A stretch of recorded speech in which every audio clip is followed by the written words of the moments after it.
Here's a sentence I thought I'd never say. I love the Nations League. I think that's what it's called. Really? England have beaten Spain 2-3, and me and Flav, I'll tell you what, we're excited. It's coming home. It's coming home. It's coming home. Get that going again. Yeah. We all want that to come back. But for anyone who watched the game, for anyone who didn't watch the game, you should have seen the highlights at the very least, because there was some beautiful football played by England. But we need to dissect this, Flav. Yeah. Because is this something to get excited about? Because there are some key stats I will reveal to you. Go on. And then we can talk about if we're allowed to get excited about England again after, of course, what happened in the World Cup. Until Southgate'S hungry Three Lions rolled into town, Spain had never conceded 3 goals in a competitive home match before. Is that true? That is true. And his side were the first time to beat Spain in a competitive international on their own patch since Greece back in 2003. A long, long time. Yeah.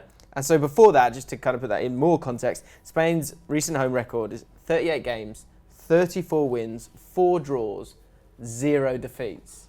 Until England turn up. Until England roll into town. It's such a weird feeling. And I'm not getting excited, right? Because I realise that we've had many, many false dawns, and we will continue to have false dawns because that's what being an England fan has been for such a long time. Yeah, and so inevitably there'll be ups and downs. I'm being kind of reserved in my excitement, but it's just carrying on that kind of breath of fresh air that Southgate brought to the England side during the World Cup, where we expected nothing, and now there's a much more difficult transition between expecting nothing and going on to becoming something that can challenge for the Euros, that can go away to Spain and turn them over in their own backyard. Yeah, and this is a marker.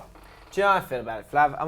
I'm a bit like you. I'm excited about getting excited. Yeah. I'm a step away from being excited. Yeah. Because what happened is, you in the World Cup, everyone can throw the fixtures that we had, the run we had to the semi-final, and ultimately in the 2 probably biggest tests, I think actually you've probably been a little bit unfair if you don't see Colombia as a test, because it was. But Barcelona's Mina. You got Everton's Mina. Yeah, but that then he played for was Barcelona. He was Barcelona. Yeah. But Rodriguez wasn't playing in that game. Yeah, but in spirit he was there. Yeah, he was there on the bench. He was there. Yeah, he just wasn't. I mean, let's not. Falcao was there. Falcao, he was there. Yeah. True. Yeah, that was a game that we needed to come through psychologically as much as anything. Yeah. But aside from that, I think it is fair to say that the 2 big challenges, be it the Belgium games and the Croatia game, We did. Just hear me out. We didn't pass those tests against the elite teams. Right. We did. But as a nation, we've gone, let's give this guy a chance. All right. He'd done enough to go, look, this is a young squad that's starting, things are starting to click here. Yeah. I like something about this team. And this is a very young squad. But just a month ago, we were going, I think you put Southgate in room 69, didn't you? On the One for the Weekend podcast? Well, I just had enough of him. Yeah. But now he's back. I'm bringing him out. He's won a game, that's good. Yeah, he's won again. Going into... I've got a question for you before we carry on. Can I just finish that point? Oh, go on. Because I know I do this. I know I meander. Yeah, you do. Yeah. The point is, we needed a victory against the top side to go, yes, Gareth, you are. We know what you're doing here. We know what you're putting in place. And that's what this has offered. Do you know what? It wasn't just a victory against the top side. It was a victory against the favourites to win the Nations League and the favourites to win the Euros next year. I mean, in 2020. Yeah. And we went there and turned them over. Jim, I've got a question for you. Don't point, it's rude. Sorry. You've got to be a little bit frustrated with me and other England fans. I am. I took an initiative. I got into the office this morning and I was up to Jim and I went, it's a great performance last week. And I knew the first thing that went across his mind, I went, you fucking hate England. You said all kinds of things about England, and he has always backed them, regardless. But, look, we've got to move on as a nation. You've seen the light. You've seen what joy it can bring. And even in the pub yesterday, there was some Spanish bloke getting all wound up, and I looked over and I laughed at him. Did you? Because I thought, this is it. Yeah. And then there was a couple of other people. And then he applauded Harry Maguire getting a booking. And I was like, and then there's a couple of other lads, England lads, going, are we having this, are we? Yeah. We thought we'd glass him, but we didn't. We left it at that. And then there was a booking for the left back or one of the players for Spain. And then about 3 of us just went, yes, that's right. That's right. Because we're England and we're together. Together. In the Sports Bar and Grill in Victoria. But not on Brexit. Very much divided very there. Different, very totally divided. different video. What I found fascinating about Spain's performance was that the way they were getting frustrated about gamesmanship, like that isn't their 80% of their game. Every time they got touched, it went over, rolling around, feigning injury, as they do it for Barcelona and Real Madrid. The worst at doing it, Barcelona and Real Madrid, and the Spanish side. Do you know what's great a little about bit of skullduggery. Oh, it was lovely. Like it was a joy, honestly, Flav, it was a joy to watch. And there was a moment where Harry Kane got bulldozed by Ramos, and initially, right, they both went down and did the rolling around thing. Yeah. Kane was doing it for time wasting. Ramos was doing it to try and not get a booking. Yeah. Because he'd done the foul. Yeah. But then Ramos sooner or later had to get up. Then Kane just took about 4 or 5 minutes. What was beautiful? What was beautiful about what Kane did? While his head wasn't touched, he didn't touch. Did he not have a little bruise? No, didn't touch his head. He kind of leaned on his back and he went down holding his head. And what can the ref do when it's head injury? You've got to give him the time. You've got to give him time to recover. Yeah. And Spain were in their pomp then. They were going for the throat. And Kane and England, they just did brilliantly in taking the sting out of it. Especially massive shouts to Rashford and Sterling in their defensive duties. And they picked the ball up and carried it, forced a foul, or got us a throw-in. So I relieved the pressure. It was a massive night for Raheem Sterling. It was a continuation of how well Rashford's been playing for England. I think if you're Dele Alli, you're a little bit worried about getting back in that team. He doesn't walk into that team. No, which he did so before. But let's look at the first half and the second half, and then we'll talk about a bit of the criticism that's come from different people as well, because not everyone's as excited as we are about what used to be a friendly win.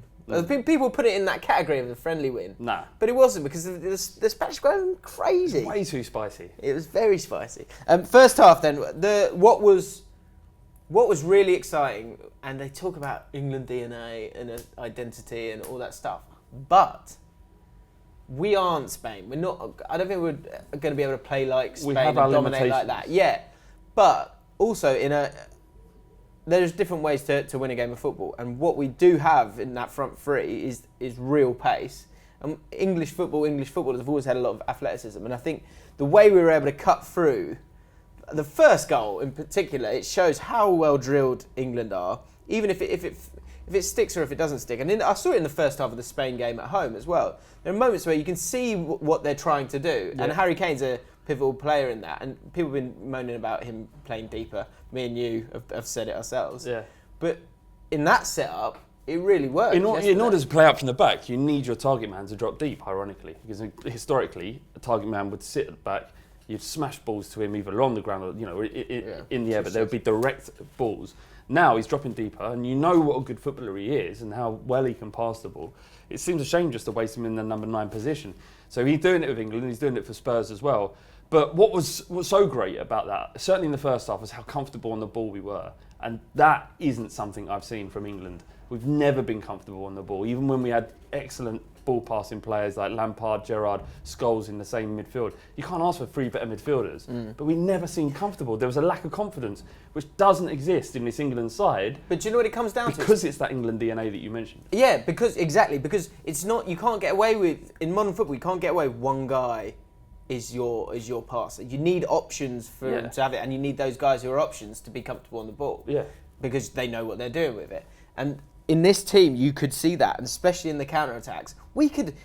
I hope in time that we're going to get better and better in terms of those counter-attacks, and we should be able to drag teams out, because Spain were looking to do that, press high, and then the way we played around them for the first goal was amazing. And even the third goal, if you look at it again, there's a moment where the left-back for Spain, he's following Kane's run, because Kane gets past the ball amazing pass from Barkley. Yeah.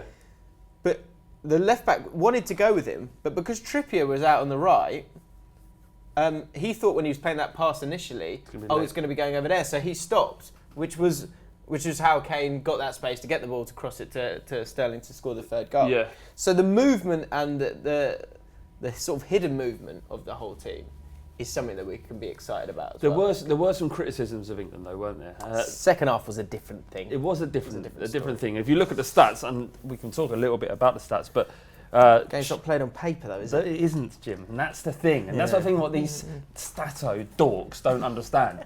The game is not played on paper, certainly. It's certainly not played on Football Manager. Thirdly, the only stat that really matters, what is it? Final score. Yeah, so how many goals go in the onion bag? That's what I'm talking Exactly, about. the old onion bag. Yeah, well, none of this XG bollocks round here. Thank you very much. Oh really? I actually quite value it. Yeah, I think it's quite good. it's Quite really good. interesting. Yeah, it's fascinating. Yeah, it's fascinating. Possession 73%. England 27% doesn't look good, does it? Shots 24 shots from Spain. So remember that 5 shots from England, which might make you think that we didn't deserve the victory. But this is what I think is more important: is shots on target. Okay, yeah, they've had 6 and we've had 3, but 6 shots on target from 24 shots shows that we were kind of keeping them at range for a lot of it. How defensively sound we were for the vast majority of it. All that said, Right. they were all over a second half. But look, you expect them to be. This is Spain, the best passing team in the world. Yeah. Do you know who's a bit salty about the defeat? Yeah, I know. Guillaume Balaguer. Yeah. He said he was disappointed with the England performance in the second half.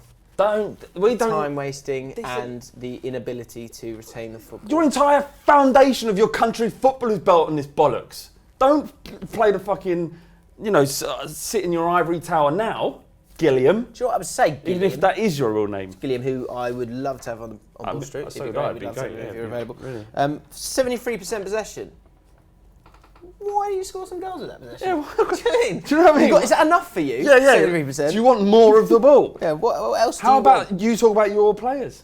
Yeah. Being shit. Well, How about that? I think the Spain side. Shit, they're very good. really good. Well, but I think football. This is a while now where it's like in these kind of I say big games. They're still top of the group as well. Who are? Spain. Yeah, only a matter of time.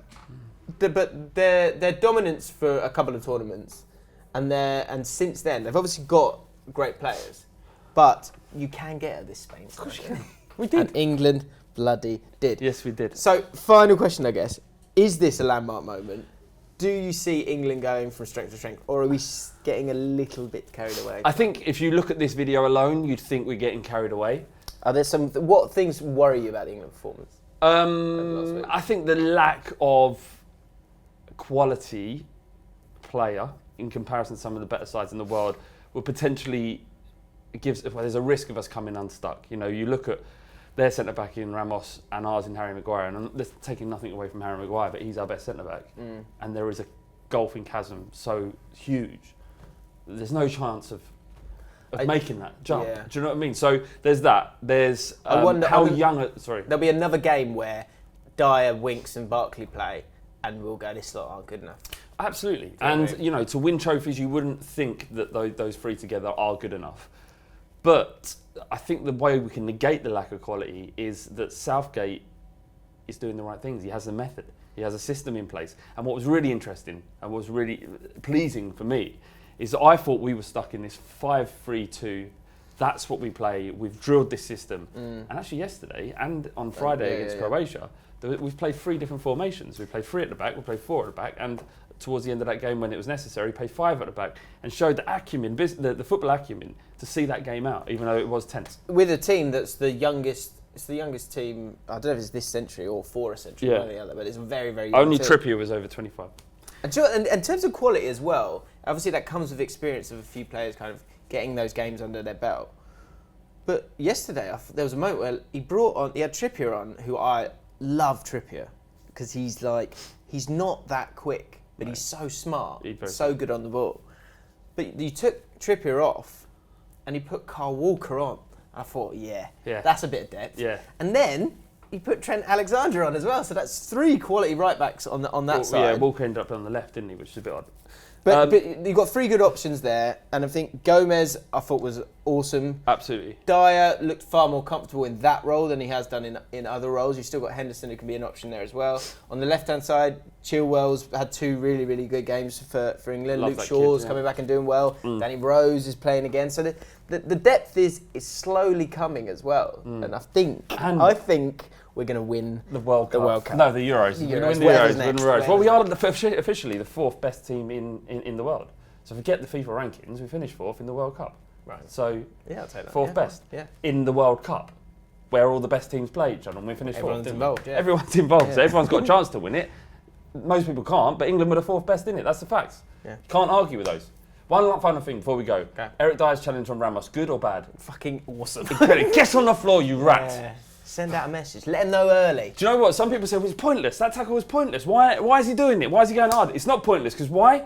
It lets them know you're in for a game. You're in for a game, we're up for it, and you can't rest on your laurels when you got the ball at the back. That is something I like about Eric Dyer, that he's got that nastiness in him. Yeah. And I reckon it's like proper calculated. He's gone, if I do it, I can dive in.